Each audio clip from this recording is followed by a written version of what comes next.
Howdy Hexers, Infamous Neo here. We are about a week into spoiler season and we have seen some pretty spicy things so far. Today of course is no exception. Last week we took a look at the gladiator mechanic and the gameplay of the pack. And this week we're going to look at something which to some extent stands alone in Frostheart. However, the card we're looking at today does have much in common with a card from Hero Fall. Now, we saw a couple of created constants spoiled recently, the first being Daybreak and the second being Nightfall.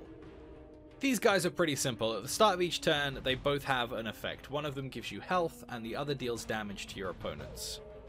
What we are interested in today, though, is what comes between the night and the day. That, of course, is the Twilight. Not the sparkly vampire kind, though, the kind that involves flying spectral riders that suck the life force from the enemy to be used for their own needs. Hero Fall, of course, had Twilight Revenant, and we have seen the scales of Twilight this spoiler season.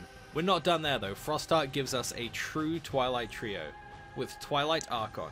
It's a rare 6-cost card that needs 1 blood and 1 diamond threshold.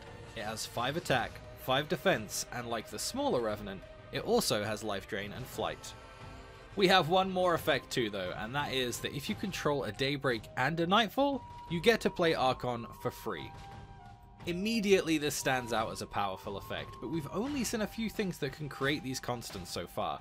Daybreak can be created by the champion Papagoot at the cost of 3 charges. Both Nightfall and Daybreak can be created by the Scales of Twilight. Scales of Twilight though is a 6-cost card and a legendary, so I'm going to assume that this is not the most optimal line for creating a Nightfall. As it stands, we don't know what other cards can create a Nightfall than Daybreak. But I'm really hoping there is an option to get a Nightfall out by turn 3. That way, we can match it with the charge power of Papagoot to give us a chance to get both of them online for our turn 3. So, the good news for Limited is that Twilight Archon is a limited bomb, even if you don't play him for free. The bad news is that his shard combination isn't one of the ones represented by the teams heading to the Frost Ring. As a 5/5 flyer for 6 that has life drain, it's good in any world, a body that can't be killed easily by damage or minus defense, and an evasive swing that serves to negate your opponent's damage, provide you with a buffer or some much needed recovery. Obviously, if you open the Archon as your pack one pick one, you can lean into it if the cards present themselves. Cards that create Nightfall and Daybreak are probably a high priority, with Nightfall taking a slightly higher place on that priority list due to the potential of a guaranteed Daybreak from our champion.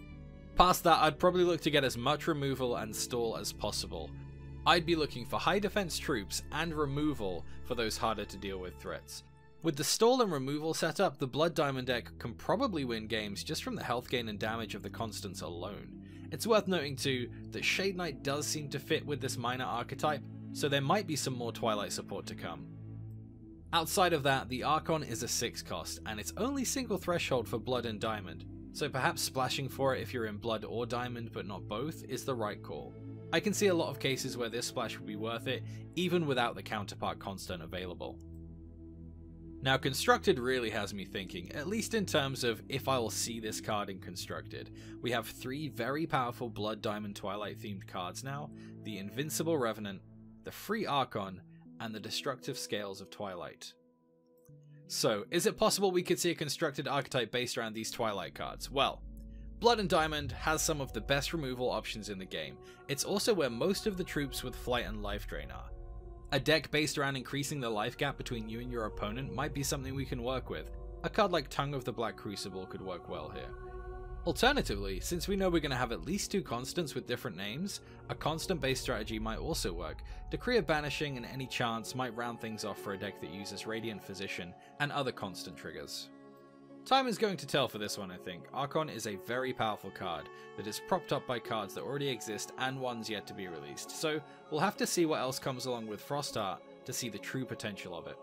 Let me know what you think about Twilight Archon on the forums or in the comments below. That's all for today folks, but keep your eyes on Twitch, Twitter, and some of the HEX fan sites for more spoilers leading up to the release of Frostheart. You can watch my last video by clicking on the left of the screen, or subscribe to my YouTube channel by clicking on the right. I'll be streaming nearly every day on Twitch, so feel free to stop by. The link is below the video. Thanks for watching guys, and I will see you next time.